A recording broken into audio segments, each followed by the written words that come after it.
What secret do these people hold that the rest of the world is desperately searching for?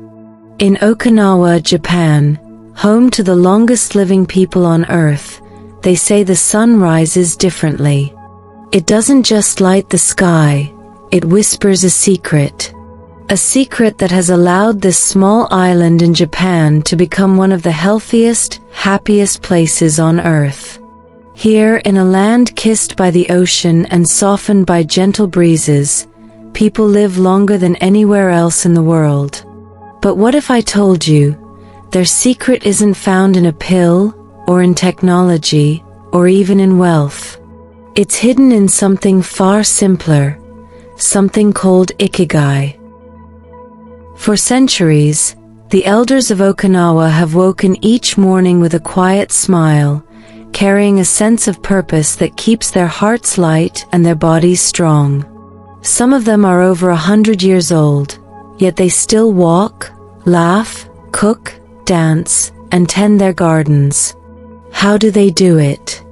What wisdom do they hold that much of the modern world has forgotten? Today, we journey together into the soul of Okinawa, into a way of living that isn't rushed or restless, but guided by harmony, with nature, with community, and with one's own spirit. This is the story of Ikigai, the reason to rise each morning, and the hidden key to longevity and joy. But before we uncover the lessons of Ikigai, let me take you to a place most tourists never see. A small village on Okinawa's northern coast, where life moves at the rhythm of the tide, and where the secrets of long, purposeful living are quietly lived out every single day.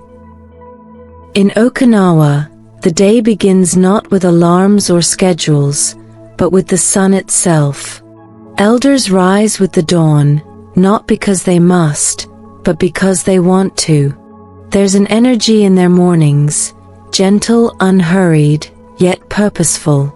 Some head straight to their gardens, where rows of bitter melon, sweet potatoes, and herbs flourish. These gardens are more than food sources, they are living companions, tended with the same care as one would nurture a child. Others gather at village squares or shaded verandas, where laughter begins before the tea is even poured. Conversation flows easily, often sprinkled with ancient proverbs, small reminders of life's truths. These moments, simple as they seem, are threads in the fabric of Moai, a lifelong circle of friends that ensures no one ever feels alone. Meals, too, are rituals. Not rushed bites in front of screens, but bowls of colorful vegetables, tofu, seaweed, and fish, eaten with gratitude, shared with others. The Okinawans follow the wisdom of hara hachibu, eating until they are only 80% full. A quiet discipline that allows the body to thrive, never weighed down, never deprived. Even work here carries a softness. An elder fisherman mends his net, not because he needs the income, but because the act itself gives him joy. A grandmother teaches her granddaughter to sew, each stitch carrying memory, each lesson carrying love. This is where we begin to see the first thread of Ikigai.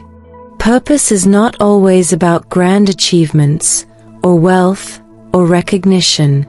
Sometimes, purpose is found in the garden you tend, the neighbor you greet, the story you share at the tea table.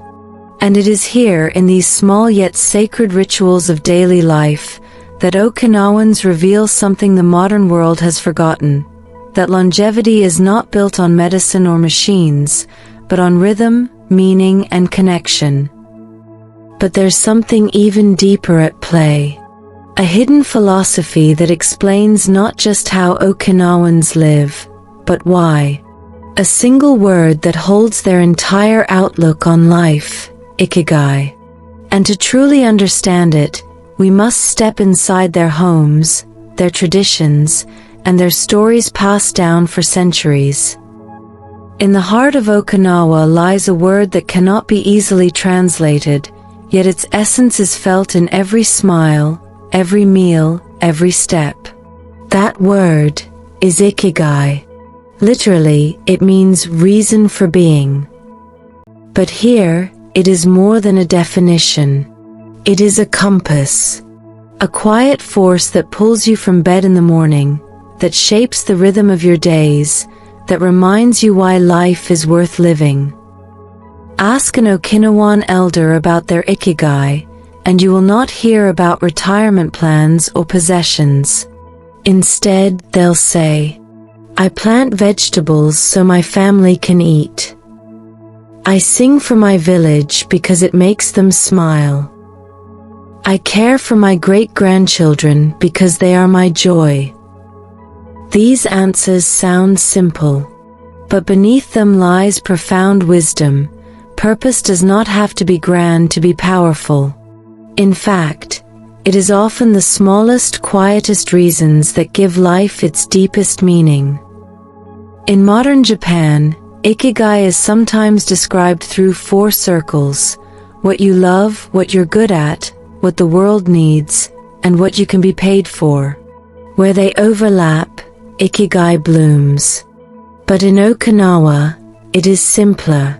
You don't need to seek money or recognition to find it. Your Ikigai may be growing flowers, practicing calligraphy, tending the ocean, or simply making tea for the ones you love. And here is the secret: when life is anchored by purpose, even the smallest purpose, the body responds. Stress eases. The heart steadies. The years stretch longer, not just in length, but in quality. Science now confirms what Okinawans have known for centuries: those who live with purpose tend to live longer, healthier, happier lives. Ikigai is not philosophy alone. It is medicine for the spirit, and perhaps the true reason so many Okinawan elders reach 100 years and beyond. But Ikigai is not only about the self. Its roots stretch deeper, into the soil of community, of relationships, of shared humanity. The Okinawans remind us that purpose grows strongest when it is tied to others. So to fully grasp the soul of Ikigai, we must explore the bonds that make it possible, the ancient networks of friendship and belonging that hold villages together, generation after generation. In Okinawa, Ikigai does not live in isolation. It breathes, it flourishes, within the embrace of community. Here, there is a word as vital as Ikigai itself: Moai. A Moai is more than friendship. It is a lifelong circle of support, neighbors, friends, and sometimes even distant relatives, bound not by obligation, but by choice.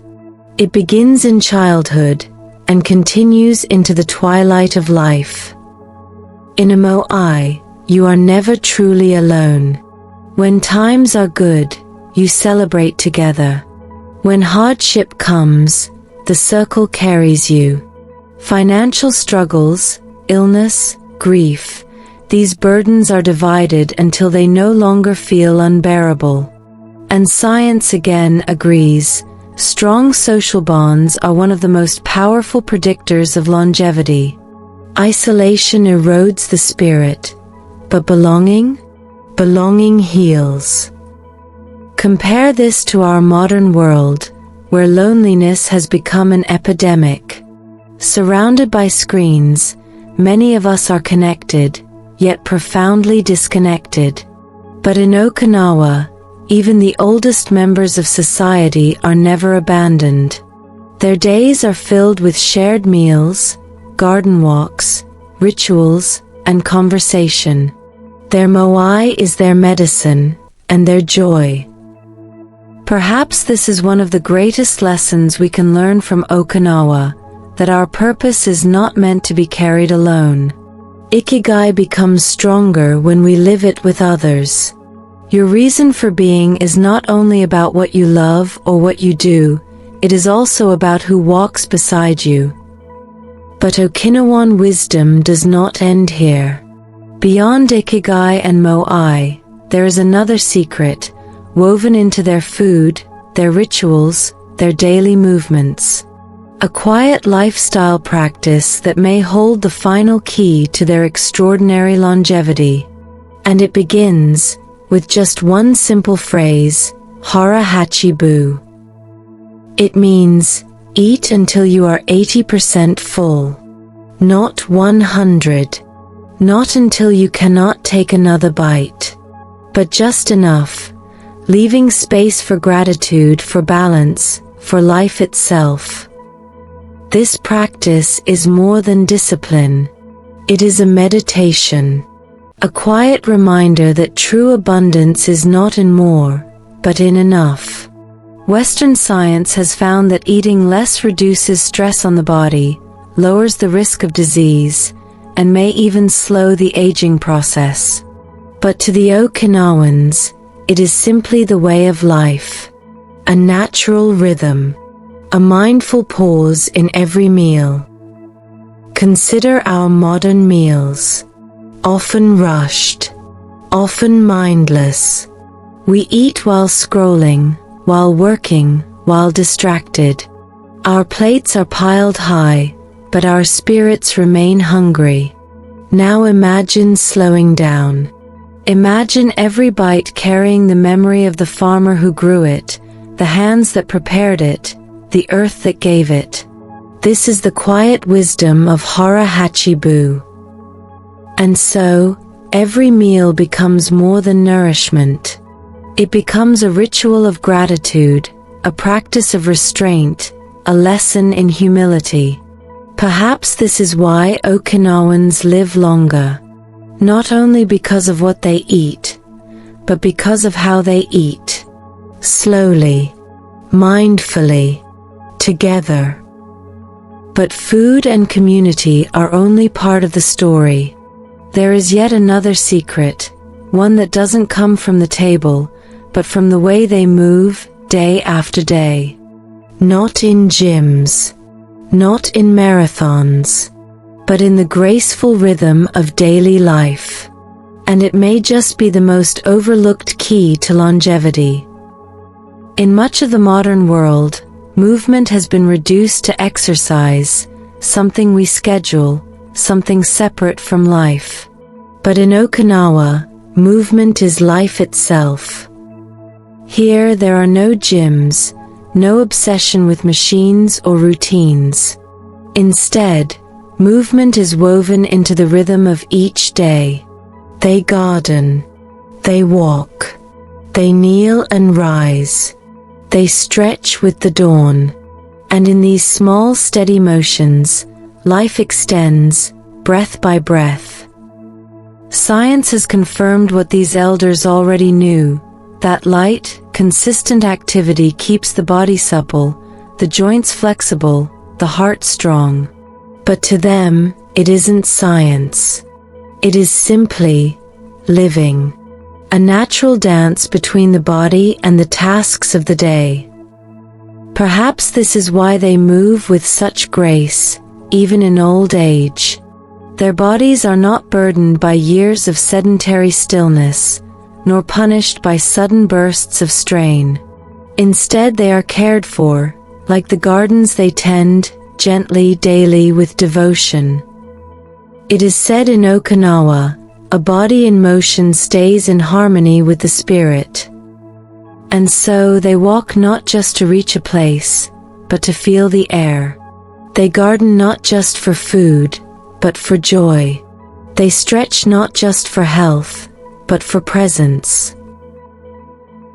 In Okinawa, even at 90, even at 100, people rise each morning not to retire from life, but to return to it.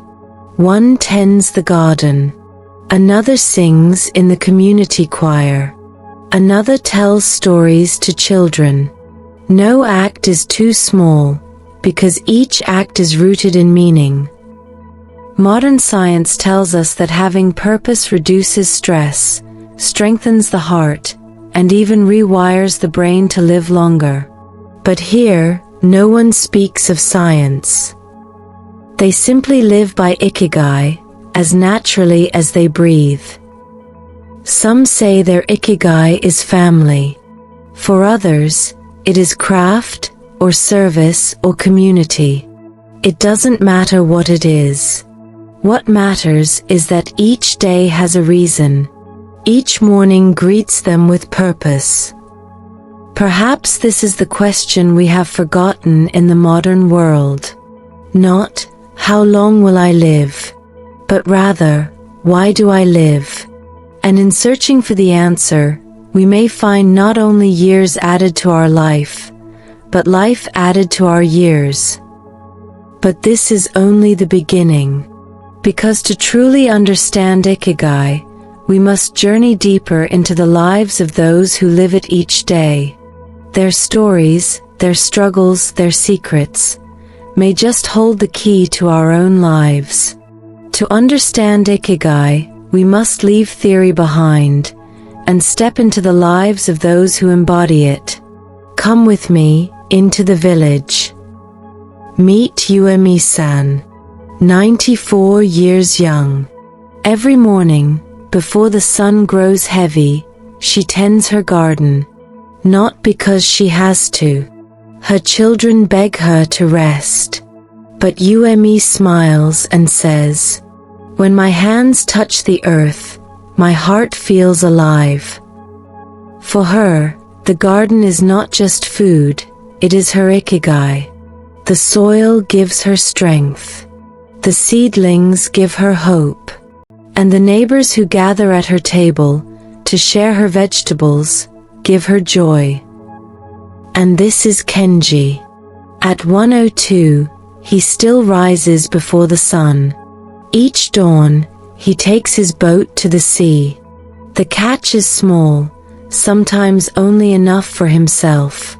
But his Ikigai is not in the fish.